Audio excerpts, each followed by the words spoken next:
I'm over here, Jed. Granny, is that you? Shucks, no, Jed. I got prettier feet than that. Prettier drumsticks, too.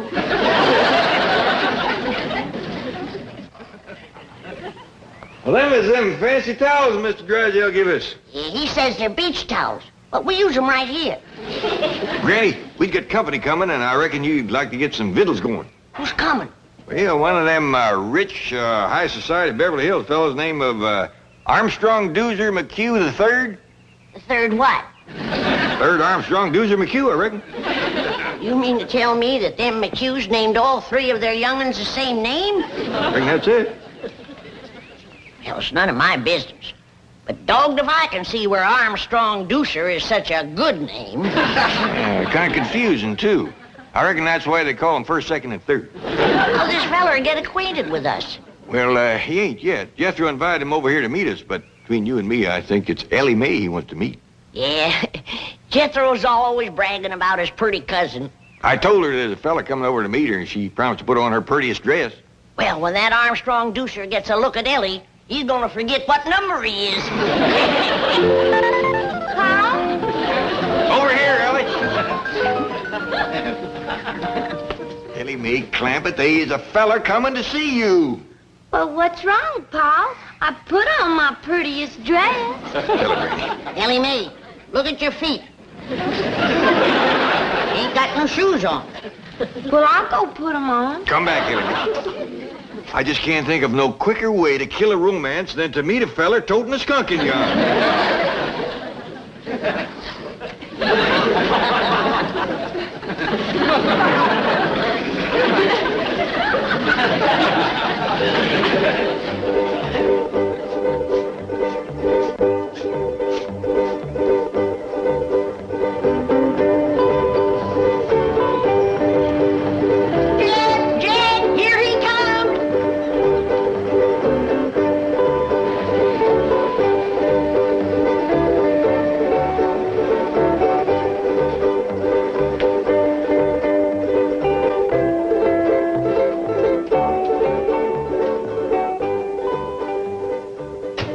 Is this the Clampett residence? Yes, sir. Thank you.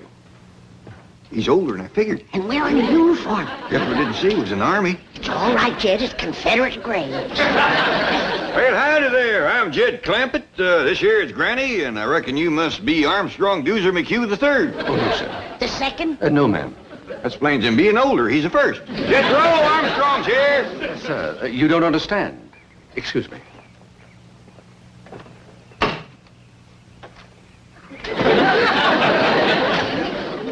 Mr. Clampett, I am Armstrong Dueser McHugh III. Well, howdy there, Armstrong. I'm afraid you're mighty young for Elly. Sir, I'm here to play with Jethro. We're classmates in the 5th grade. Granny, shake hands with Armstrong Dueser McHugh III. Howdy, third. I am delighted to make your acquaintance. Mighty big spread of years between the first and the third. Appears to be the second. It'd be just about right for Elly. It's Jethro! Oh, please, sir, please. Master Armstrong is very delicate. Jethro won't hurt me. He's my friend. But you might get a nosebleed at that altitude. Master Armstrong is under the care of several specialists. He's very sickly. Wilkins, please. Last week we had nurses around the clock. Even got a sick clock. Master Armstrong, please. You're not to get excited. Would you like a tranquilizer? No. Come on, everybody. Let's go in the house. I got some victuals cooking. One moment, please. I must go in the house before Master Armstrong. I'm sorry about Wilkins, but he has his orders.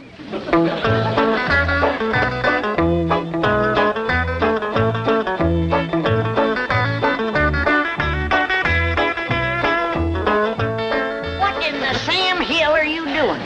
This is an allergy spray. He ain't got no allergies. Master Armstrong has several. And spray him. You don't understand. This spray settles the dust in the room. Dust in my house? Why, if you weren't wearing the uniform that I dearly love, I'd ram this down your throat and reach in and push the button. Now, Granny, calm down. Well, I just mopped and cleaned in here just this morning. Madam, the air is filled with minute particles invisible to the naked eye. I don't see him. Hope you brought your swimsuit, little Duesy. We got a dandy big cement pond here. Oh, I'm afraid I don't know how to swim. Oh, Jethro will learn you. Sure. Oh, no. Master Armstrong's not allowed in the water. No wonder he's got all them allergies. A good hot bath with lye soap. That's what he needs. Lysol? Master Armstrong, I don't think I should leave you here. Please, Wilkins. Well, I'll take your temperature and blood pressure before I go. No, Wilkins, I feel fine. Oh, very well.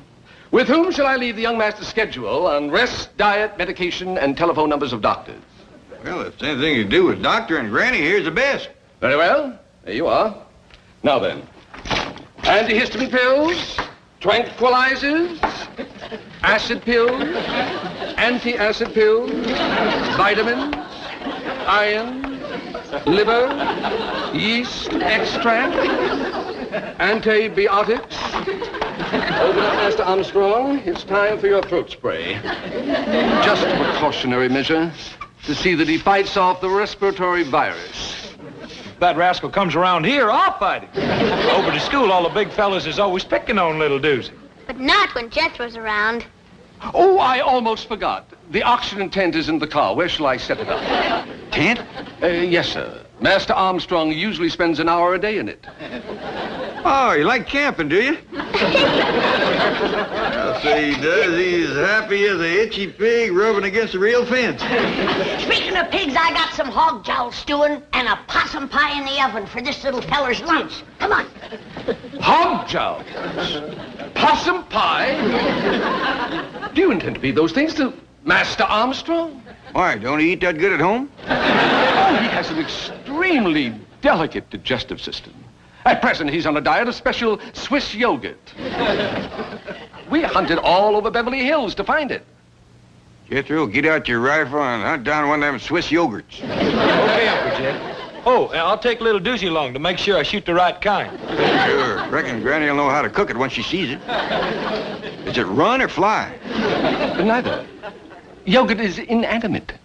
It just lies there. Ain't gonna be much sport to shoot, Jethro. That's a fact. Hi, has anybody seen little Charlie? A dog! Go away. Master Armstrong's allergic to all animals. Elly! Charlie got in the kitchen. Oh, a skunk! Oh, city feller, I wouldn't do that if I was you. He might just return the favor.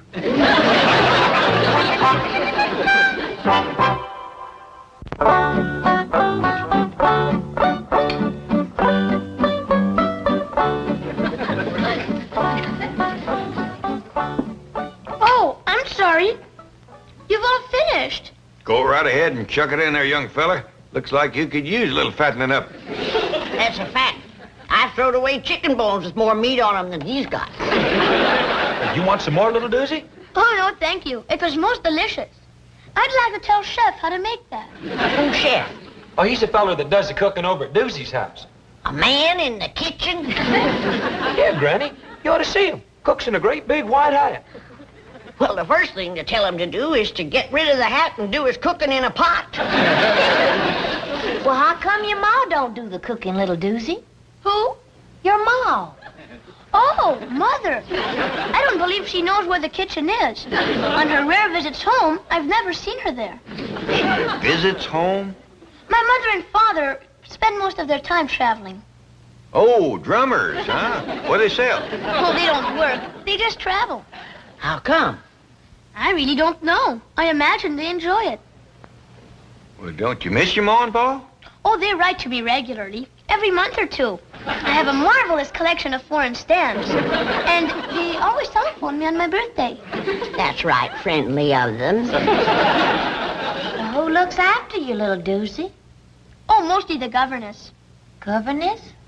She's married to Wilkins. Did you hear that, Granny? That fella that brought him over here's the governor. That still don't give him no right to tell me I got dust in my house. You folks have so much fun. I never even laugh at home. Well, little feller, anytime you feel like busting out laughing, you come right on over. Excuse me. Come on, little Duesy. You promised to help me with my homework. He's the smartest kid in school. Oh, I'd rather be able to swim and climb trees like you. Well, you help me with history, and I'll teach you to swim and tree climb. And I'll learn you wrestling, so as the big kids won't be picking on you. Oh, I'd like that. And perhaps I could assist you in some subject. How about English? Thank you, little Dusey, but I done been learned to talk that. Kinda got a hankering for history, though. What you studying in that? At present, we're on the Civil War. You mean the war betwixt the Yankees and the Americans? Well, you boys can run along now. You're excused. Just a minute, Sonny. Who'd they learn you won that war? Granny, these boys got study to do. I want an answer to my question. He's paying school taxes. And I want to know that they're learning our young'uns the truth. Now, who did they say won? The North or the South? Oh, I wish I was in Dixie down south, the south. Hush up, Jed. I can't hear the boys answer. Why, madam, every true student of history knows that glorious armies of that brilliant and beloved leader, General Robert E. Lee, were never really defeated. Hallelujah. Stay for supper. Come on, Jethro. Hey, little Dusey, didn't our history teacher over to school say that... Oh, I wish I was in Dixie down south. Smart little feller. But I gotta learn him the right words to Dixie.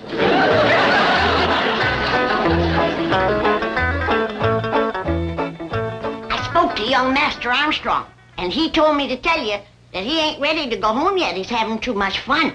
He's not permitted to have fun. It's bad for his blood pressure. Well, I'll tell him when he comes down out of the top of that tree. He's in the tree? Say, that little rascal can climb like a squirrel. Soon as his hands get toughened up, he'll be as good as Elly May. I insist upon taking him home immediately. I told you, he don't want to go home yet. That makes no difference. He's going. Hold on a minute. I don't want to tangle with no soldier in the Confederate grave. This is not a Confederate uniform. Now remove your hand and lead me to Master Armstrong. And if I don't? I'll have to take him by force. Is that a fact? Like Grant took Richmond. What did you say? I shall take him like Grant took Richmond. That's what I thought you said.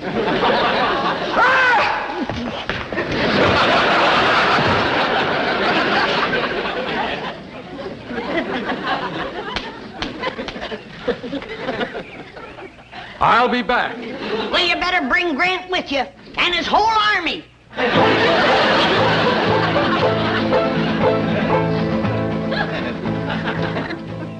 But, operator, I must talk to Mr. or Mrs. McHugh. Have you tried Rome? Paris? How about Zurich? Well, try Zermatt. Maybe they're climbing the Matterhorn. Well, try anyway. Maybe their hotel has a long extension cord. Operator, this is urgent. I thought I told you to ski that. Call me back. My area code is 417 zone 328, and this is mobile 089-303-52. Never mind. I'll call you.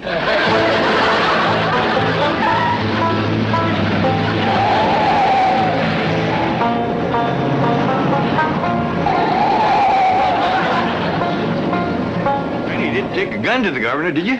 He ain't no governor. He ain't even a Confederate. And what's more, he ain't got all his turnips. You mean he's touched? He was a-setting in his automobile pretending to be talking on a telephone. I wonder how come so many of them kinds seem to wind up out here in California.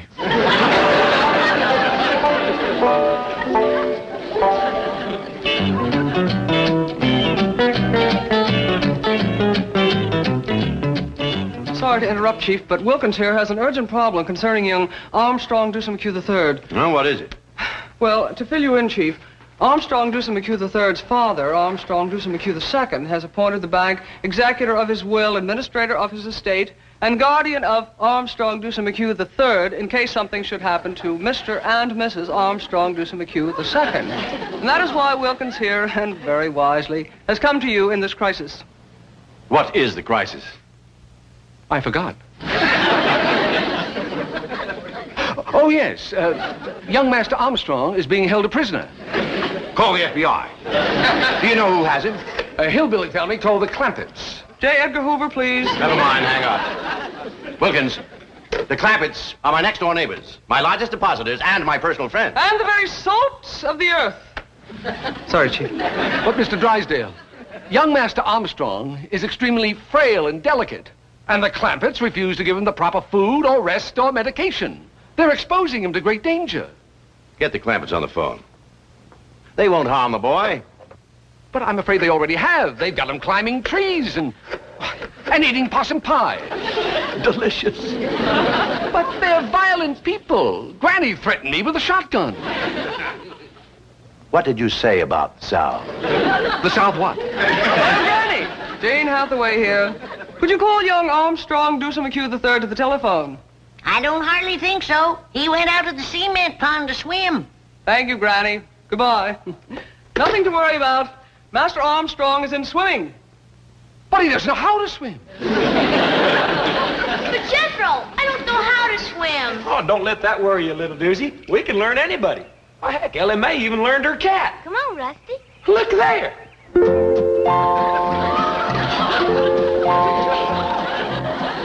Come on, Rusty. Did you have a good swim?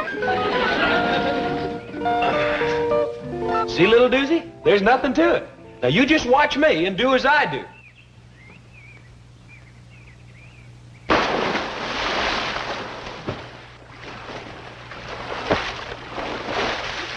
Come on, little Dusey. I'm afraid, Jethro. You got nothing to be afraid of. Why, Elly Me is right here. And Rusty, too. I'll do it if Big Jethro commands me to. Big Jethro says, dive in and swim.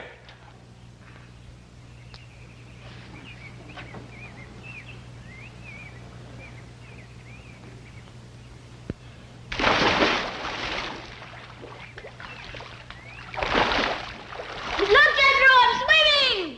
You sure are, little Dusey. You just done swum right out of your swimming suit.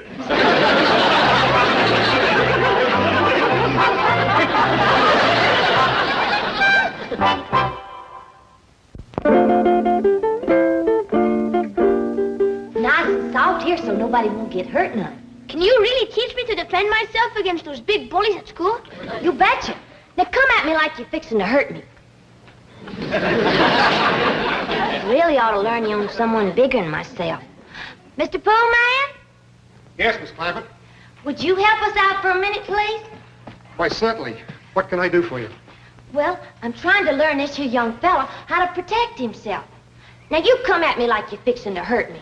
Oh, I don't think I'd better. I was in the Marines, you know, and they taught us some pretty rough tactics.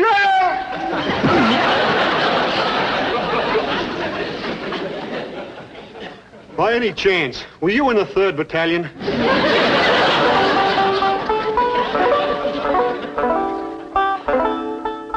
Try that, little Doozer.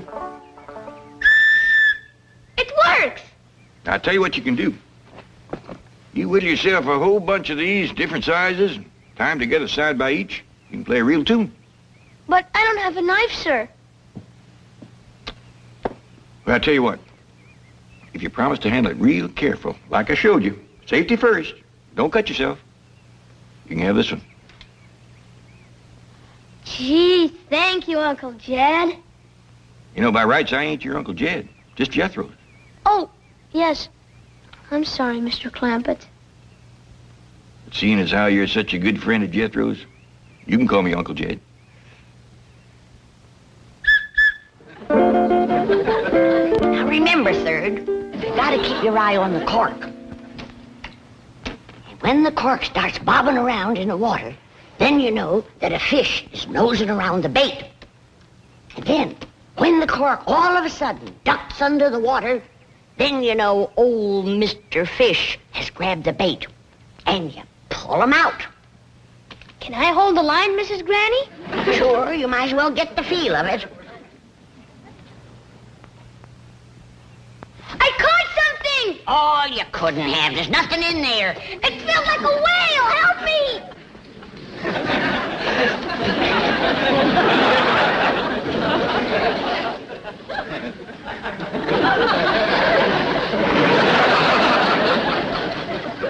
I figured I'd let little Dusey see what it was like to catch a big old catfish. You hold it kind of loose this way. You bring your arm back, and just as you let it fly, you give it a little spin. You watch. Perfect ringer, Uncle Jed. Yeah. Now, you try it.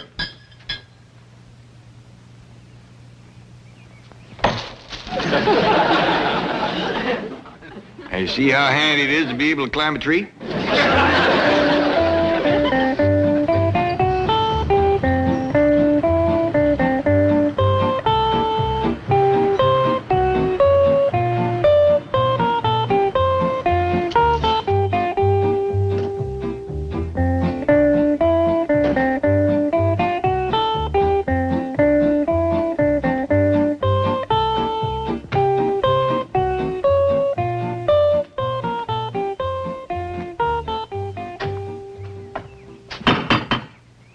Now, be of good cheer, Wilkins. I am confident that we shall find everything here in possum pie.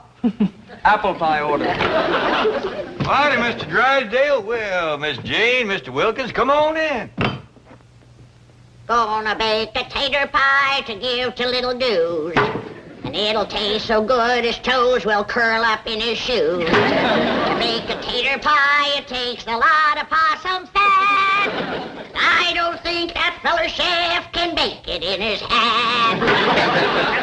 Greetings, Granny. Oh, Granny.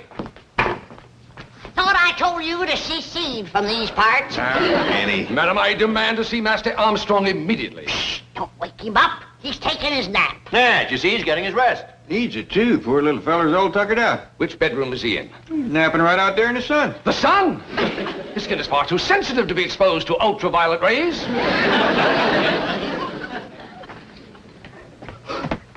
He's allergic to animals. Wilkins, I'm not going home. I feel fine. You're coming home and have an antiseptic bath and then spend an hour in your oxygen tent. Wilkins, I'm not going. Then I'll take you by force. You will. Like Grant took Richmond.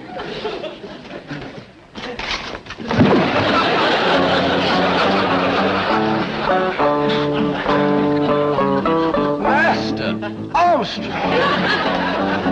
I'll call you when I need you.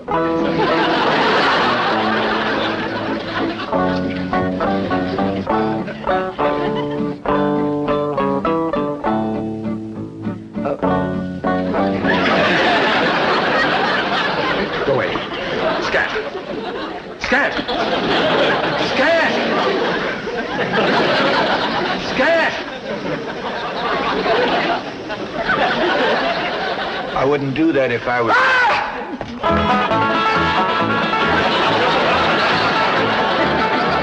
tried to tell him.